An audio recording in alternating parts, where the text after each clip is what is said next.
welcome back. And as we mentioned, here is our second series coming up your way. Again, first to two, best of three. Gonna be a fun one once again. We have Bishop Guilfoyle coming up against Mohawk. And we're getting super straight into it once more. Oasis is where we start things off in the week 6 of PIEA. But map 2 and map 3 can always be up in the air for our teams. Yeah, to set the stakes for you right now, Mohawk, this is their team A. I believe they might have another one somewhere, but this is 2-2. That's their record. And then Bishop Guilfoyle sitting at 0-3. So I'm not quite sure how the math works for Bishop Guilfoyle, if they can make it to that state, or excuse me, the playoff LAN.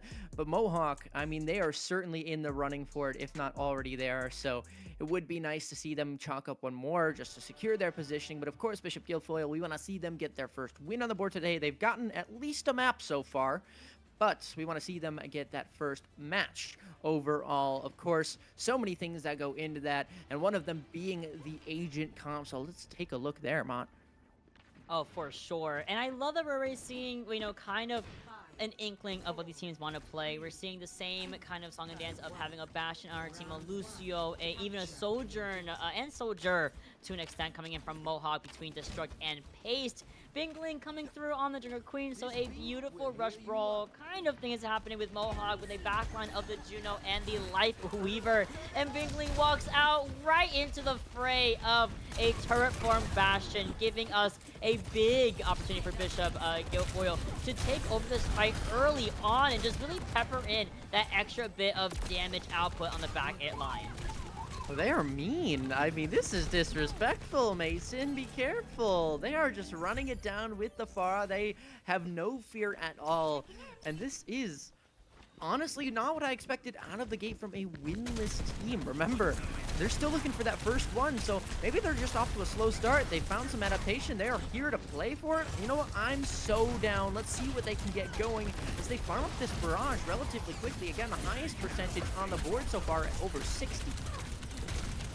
That's big. I mean, at the same time, though, we have Bingling going over to the Ramantra off of the True Queen. Mason, as you mentioned, a very mean guy, getting rid of Paste in the exchange. Looking for the res. It does come through from Bucky onto the Pharah. Losing Frosty Fires, but you take it out for Bingling either way. So again, frontline pressure is very much in the favor of Bishop Guilfoyle, as we are seeing Mohawk back up again in their spawn area, basically leaving half of the objective in the favor of Bishop here.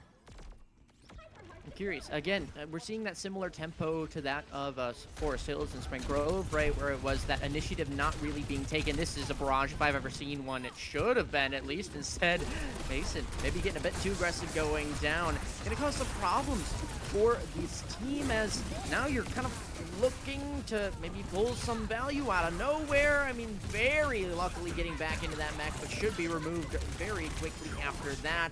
At least it'll be the rest of the team that falls instead of them. Still a heavy price to pay, as that is an overextend that maybe they want a little bit back. Yeah, and the worst part also for Arrow is even though you're able to kind of boost your way back to the staircase here and get to the safety of your Mercy and your Lucio, what sucks is that Bingling was still able to find at least a D-mech here. You can see that we do see Mason getting kind of scouted out on the left side of the coastline here, ideally looking for a flank barrage, and still finds one at the end of the day, at least taking care of not one but both of our hit scans out of the fray. The res trying to be taken down here, or at least res not going to come through for Bucky, unfortunately, as Bingling goes over, takes care of the Mercy, and basically solos the rest of the team, especially when you have the assistance of an orbital ray alongside you. You know, I was relating it back to the first point that we saw very much on this point earlier in that previous matchup, but now it's also feeling like the second sub-map, which is teams not necessarily going blow for blow, but momentum for momentum, right? Everybody just trying to do what they can to get themselves back in, and Foil having a bit of a fluke in terms of the bounce and speed bump that they're feeling in terms of that pain, but that visor should be available, that if the Spar wants to go up in the air, which they are not even given the chance to, they will be feeling a world of hurt regardless, as well as the rest of the team. And this is now a world where Mohawk can just keep on walking, do whatever they need to, and they're gonna get the picks because this Annihilation has been popped. Garnet Eagle gonna have to go back to the spawn room. Gonna have to for sure. And again, you have Pace's visor online in this next fight, and there's nothing else that Bishop Guilfoyle are gonna have in their disposal. They already use the Valk and the Sound Barrier at the exact same time. They have no answer for this aggressive visor or the defensive Tree of Life here. It's gonna be Arrow taking the initiative, going in, now able to proc the Diva Bomb as well. Finds the Life Weaver, but Visor takes care of not one, but both of our backliners of the Mercy and Lucio. Without healing Apple, without a bomb, without anything to boot, it's just gonna be a matter of making this fight come in the favor of Mohawk. But somehow, someway, Bingling, yeah, takes care of the Tracer, but with just the Diva and the Bastion, they hold true, and they're gonna try at least to take care of this Ramattra. Now it's just the Baby Diva versus the Omnic, and unfortunately, Baby Diva not being able to find that win, and the Tree of Life walks right back in to the fray. The res comes through from Arrow, but Bucky is not going to be able to see what happens after the fact. Once we get that remake on the board, another Annihilation is here, Ari, and we don't even have to use it quite yet. There it goes, and we're at 99 to 95, and that's just going to be the end of a very extended fight here for Bishop Guilfoyle, but they will, in fact, find that win at the end of the day. Just some staggers are left from the side of Bishop Guilfoyle. It was like that fight, you know, I say that fight, well, there were kind of a lot of them. The one that was Bishop Guilfoyle pulling something out of nothing with just the Tracer and the Baby Diva, or was it a Bastion, one of those two, but either way, it felt like something had gone a bit wrong for Mohawk, and you were like, what exactly happened? And then Bingling pops out of nowhere. So I'm assuming we missed some sort of boop or something where Bingling fell into the hole in the center, and then just Mohawk completely collapsed. And they were like, oh, that's an easy fight win. We must have taken them all down. And then Bingling just jumps out of nowhere and removes everyone. And by the way, beautiful tracking in those final few moments. Gets up to another Annihilation. I mean, it really does look very nice from them. And the fact that they're able to propel their team, especially when they're called on most in that 1 versus 2, goes to show you why Mohawk have that win column up to 2 and why they're looking to make 3. It's gonna be a hard one, you know, now going over to State Center once, not even State Center, excuse me, to Garden right here, right now. And with that being said, this is really a big brawl fight happening right at this Lucio and Moira backline of Bishop Guilfoyle. With that being said, though, we do see Mohawks trying to wrap right back to the objective, stabilize there as the point has now unlocked. Some contesting is coming through in the way of Frosty fights on this Lucio, trying to kind of, you know, force something in that corner there. Mason walks in with a total aggression onto the soldier. Mighty Nate thankfully gets the revenge kill for that soldier, and they're onto the junk rat. Otherwise, the fight is still ongoing here, Ari. Everyone is trying to stabilize. Everyone is trying to make sure to use the resources effectively in the engagement. Fade use from the Moira, leaving her a little bit vulnerable to a follow-up from the Juno. And with that being said, Arrow is the only one alive. No more Nemesis Orb, and kind of being out-angled by everyone from Mohawk here. Yeah, you saw a good idea, I believe it was from Mason on that Junkrat, right? Going in, picks up the 1 kill, and then pulls both supports into a separate angle, right? Interesting. Stagger kill, maybe? Okay. But either way, right, you have those moments where you pull both the supports, you need to capitalize on somewhere else on the map. And right now, I mean, Mohawk are just snowballing off of the fight win because they're given those free picks into the next one. No surprise that they are pushing pretty deep on down because, well, they're given the space. They're going to take it. And they have to. Guess what? They have Annihilation. They can do anything they want, really, unless they don't destruct. Taken care of early by that junk rat, right, from Mason. So that is the go button for Bishop Guilfoyle to start walking in with his Annihilation, with the upcoming Sound Barrier. There is going to be the first one top here by Bingling here. He's going to be able to actually find at least one elimination in the wayside of Frosty Fires. The response from Arrow has not come through yet in this terms of, you know, a reverse Annihilation. In fact, we're going to just kind of hold that in Nemesis form and then the Omnic form. And that just kind of, again, gives Bingling the opportunity to refresh this domination, this dominant position in the archway near Bishop Guilfoyle's spawn area. Yeah, I honestly didn't mind the fact that they didn't pop that Annihilation. It did feel like a lost fight at one certain point. If you don't feel absolutely confident about using it, maybe don't in that particular scenario, right? But if you're going for a touch, maybe it's a little bit different. Either way, Garnet Eagle going down in the next fight. Again, hiding in a corner. They're not getting any value from that. But now Mason, maybe the key in this fight, or maybe even not, because 3 players are gone before they even have a chance to pop this Riptire, which only finds one. I mean, the surprise onto the second one, you haven't even seen the Junkrat. They've taken you down, and that's pretty crispy clean. But again, what's the rest that you're going to do here? Well, it's doable. Bing Ling will fall, and actually, yes, that propelling from Mason to actually get them in the right direction solidifies at least their chances a little bit longer. Oh, I hear that fires are coming out from Pace. Will it be enough? The sound barrier comes in at the nick of time from Frosty, so the value that Pace was looking for, not going to be able to get it. And the flip does happen here, thankfully, right? So there's still a refresh of the fight, and more so, I don't think they're actually going to pull the trigger, or they're going to release the gas whatsoever here. They're going to walk in with the Orbital Ray, shutting down the Annihilation from Arrow, shutting down Frosty Fire, shutting down so many targets. Bingling is going to layer that with the Annihilation on top of the overclock from Destruct, and suddenly what looked like to be a fight win turns into a fight loss, and more so turns into a map win here for Bishop Guilfoyle. Yeah, just too many problems to really deal with for Bishop Guilfoyle if they chose to run that far, which was giving them the brunt of their value, if you will. Mohawk, instead, they swap to a double hit scan. They give the Ramatra as well the ability with that Ravenous Vortex to be able to drop everyone down and take them out of the sky. And now Mohawk, of course, just going to do what they would like to do. And this was the fight that we missed while the Riptire was going on. And maybe that's why we didn't see as much value or a fight win as quickly as we would have expected from the side of the Junkrats. So yeah, again, a very dominant statement from the team that ends up winning the map. And it all started really in that first sub map. The second one kind of just a reflection of that. I had to agree with you, and with that being said, that Junkrat tire, yeah, it did kind of shut us from the main bulk of that fight. But again, it did really just come down to the fact that the Ramatra mirror really went in favor of Bishop Guilfoyle more often than not, right? And there was no real response from Mohawk. I was a consistent one that was picked up fast enough to regain that lost momentum, those lost fights on specifically second round of Oasis. I think first round went relatively well, got all the way to 95 to 99%, really even between both these teams. But with that being said, Oasis out of the way, we go over to any of these next couple of maps. We were talking earlier in our first series about the possibility of maybe going to a flashpoint, just kind of signifying and mirroring what worked really well for both teams, which was a more brawl style and closer encounter race, which flashpoint is just a faster version of Control to an extent.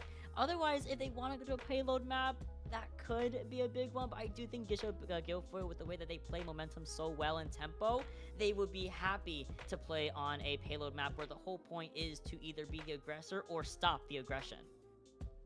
I mean, whether this is ironically or not, I'm going to make a prediction and say we're not going to see Watchpoint Gibraltar as the next map again. And I don't think that's going to be the case here. I mean, obviously one side maybe wants to play that Pharah and use the open sight lines, but again, just that double hit scan, not going to be fun to play into whatsoever. And then even the Diva I would expect being pulled out of the hero pool if need be.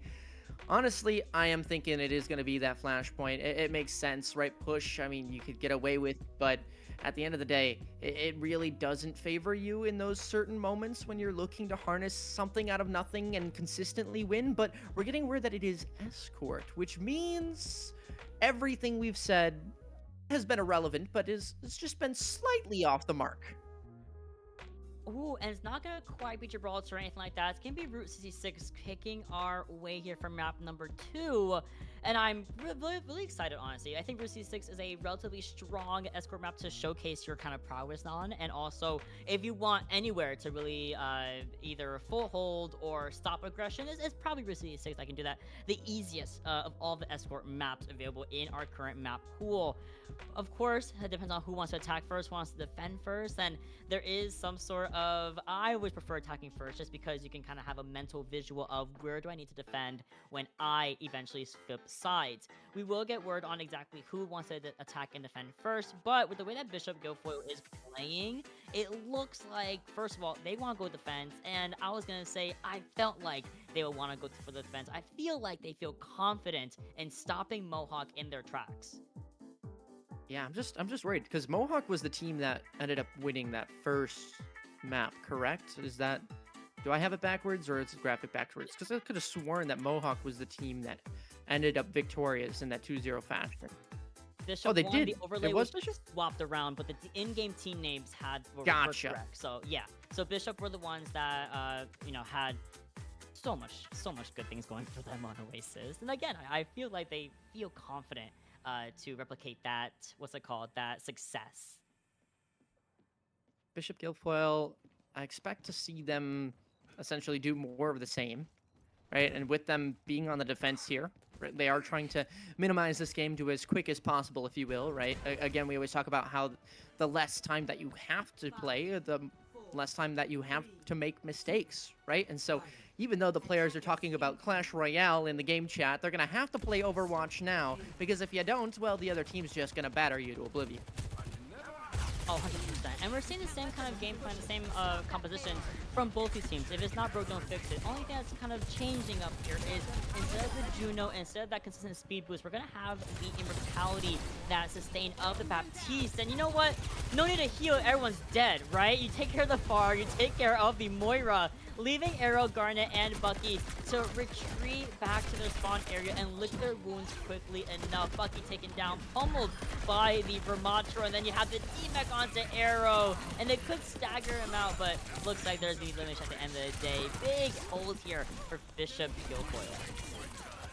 And 3 more minutes. I mean, I would like to say that it was a relatively quickly fight, but if you think about it in terms of to their base starting value of 4 minutes, right?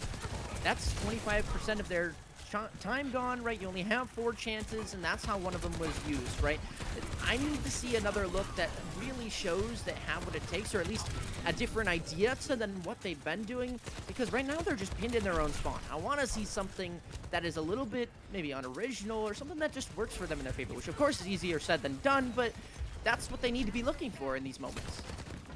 You're absolutely right. They have to find something to break this mold of the defenders. Zingling is just an unstoppable force, and the first thing they're going to start doing is, again, going for that Zarya instead. So the bubbles are going to be good to mitigate these Nemesis forms, at least, you know, without some sort of payoff of some high charge given to the Zarya. But look at the patience, the way that we don't actually charge up that bubble. Arrow retreats back over to the spawn room, and we have basically almost all 5 ultimates ready for Bishop Guilfoyle to continue their assault for the next 2 minutes. And the car has progressed just the humble 11 meters so far.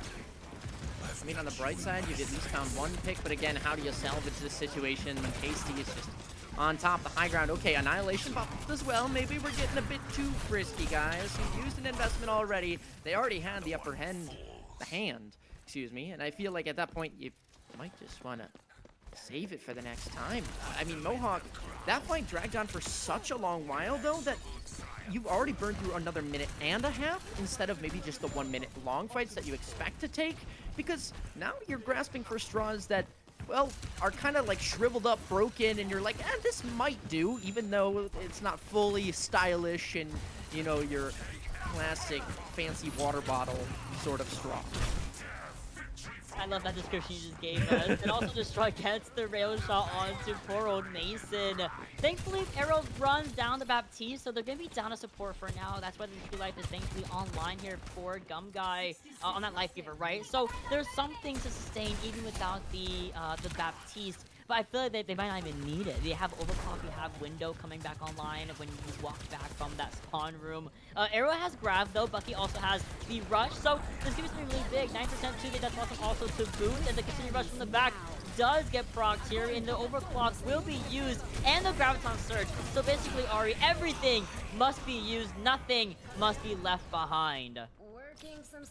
No troll left behind indeed. I mean, they did not feel any remorse and decided, yeah, we're gonna send at least a message, if not the team fight win, to ourselves, because we could use 3 ultimates and win the fight. So now they have a chance to do 2 and win the fight, and if that goes well, then they'll have plenty of time to farm up the ults to do it again. But one final fight should decide this one here. Bishop Guilfoyle, though, 3 ults of their own, almost coming up on 4, and you have to assume that hard contest is gonna be tough to deal with if that Annihilation gets up and running, which means you might want to end this one as quick as possible. And that's going to be the start of the end right here. My Nate goes down, but even though we got the first pick in the fight, the Tree of Life helps Bishop Guilfoyle to stay alive, not only throughout the fight, but also to use that visor and hold Mohawk at 53 meters. And with that being said, Mason, bestie, we're where are we? It's okay. They pushed it enough to get a hold at the very least on gas station, but it's gonna be a difficult one for Mohawk to pull off. I was just looking at what was it? The Tree of Life positioning. Because even though you saw in the end, right, it was Pasty just trying to run in that hallway and it didn't end up working because that was their own tree. That also meant that Mohawk could not escape through an additional avenue because you put that giant, big old tree in your way. Now you have to just fight or back up, which you really can't, or you push forward, which is best of luck to you considering you're going to run into 3-4 additional players. I'm just I'm astonished at even the attention to detail with those tiny moments, right? They're saying, I'm not just going to use my ult, I'm actually going to think about where I'm putting it and make sure what's best for my team. Of course, now Bishop Guilfoyle, I feel like, are going on to the we have the upper hand sort of play style, and they might be getting a bit confident. Let's see what they can whip up here with the JQ Wu Young. But, you know, that's all in the cards. That's all that they have to show us, and we just got to sit here and watch, get out the popcorn. We sure will. 4 minutes, I believe. Yeah, 4 minutes here just to push this all the way. Not even all the way. Just push it past 53 meters. So the goal, the end goal is very, very simple here for Bishop Guilfoyle. They did the defenses. They did what they had to do. Now they're on this rush style competition with the Mega Queen, with this high damage output heroes of the Soldier and the Bastion. Arrow decides to go up to Reinhardt. Big ol' shield, big ol' area to hit, however, and also we're backing up quickly, and Frosty Fights is not out there in time. Destruct gets that illumination onto the Mora early on. Mason also kind of hung out a little bit too far out left and taken out by the opposition. The Tracer is going to be able to at least get away consistently with the Life Weaver, but that car is progressing easily, and I'm sure you can see it as well as I do, Ari. They need to go for a they're not on the cart, by the actually, I lied. They forgot. Well, I appreciate the attempt there, Garneted Eagle. But as for your time remaining in this map, it's about a Reinhardt pin and 600 HP away from being about depleted.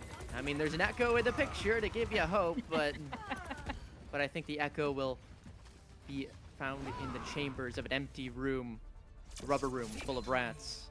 That you'd be crazy to believe if you could win with just the Echo in a 1v5 there. It'll be Bishop Guilfoyle taking this one 2-0 on the series, and a little bit more one-sided in this one than the previous series. Yeah, I had to agree with you there. Bishop Guilfoyle really just showed out what they can do and how well they can do it, right? With that being said, it was a really fun one to watch, and, you know, at some point, I started laughing a little bit at the very end because, you know, when you're Reinhardt and you're being out-angled, the only thing you can do is spin in place really fast and pray. You become the helicopter of all time. But either way, Mohawk showed out, tried their best, did what they could against Bishop Guilfoyle, but Bishop Guilfoyle today were just the better team, getting that 2-0 victory, not only on Oasis, but in the entire series. And, I mean, they really just kind of showed out a lot of prowess with that Ramattra composition, and some flexibility as well, being able to kind of move over to a couple of different heroes to give them the best chance of success against Mohawk. I had to double check, right? Because I knew I had my team swapped in after that first map on who was actually the victor, but I double checked the standings, and that is Bishop Guilfoyle 0-3. That's their first win. You're telling me that is a team that has not won a game yet? How? That is a team that looks like they maybe haven't lost a game yet. So they must have gone up against like 3 David and Goliaths against themselves because it was absurd. That was great fashion that they worked with. They completely manhandled their opponents and they got out the W. I'm expecting big things from them, and whether that is this season with how the seeding and playoff goes, I don't know. But especially later on towards the state championships, the end of the spring semester, you have to wonder, where is this team gonna be and what are they capable of? Will they be up there with one of those top 4 teams, and could they be the one to take it all home? I know that's big talk, but from what they've showed us, I have no reason to doubt them. It was I can't believe that was their first win here. I mean, you mentioned they had a couple of map wins in the previous couple of weeks, but never a series win. And what a beautiful showcase of what they have been really hounding in on the past couple of weeks of scrimming, VOD reviews. I'm sure even more so sometimes the meta kind of just lines up for some teams, for some players at the same time. So everything worked out favorably for these guys today and hopefully in the next. But with that being said, that is the last series we have going on, at least on this stream. I believe they are still streaming over on the esport company's proper Twitch, and they're still running it down over there. So that's all we have for us. Ari, any final words before we head it or we take it out? Well, I mean, it wouldn't be a stream here if we didn't thank our producers. So, although we saw the lonely Echo on the stage, the player flying in late, we also have an Echo behind the scenes, Echo_20, doing all the beep boop bop, making us look pretty. So, big shout out to them. But yeah, Mott, that's all I got to say. Back to you. No problem. With that being said, have a wonderful rest of your day, everyone. And there is still always more TEC action happening, not just later on today, but also throughout the rest of the week. 2:45 EST or 3 o'clock EST most days into 8 o'clock EST other days across many games. We got Valorant, we got RL or Rocket League, we have Overwatch, of course, Marvel Rivals. We have so many things being offered throughout the week as always. So please tune in to your favorite high schools or colleges competing at the collegiate level. And with that being said, finally, we can close out and see you guys for another stream. Have a good one. See you guys later.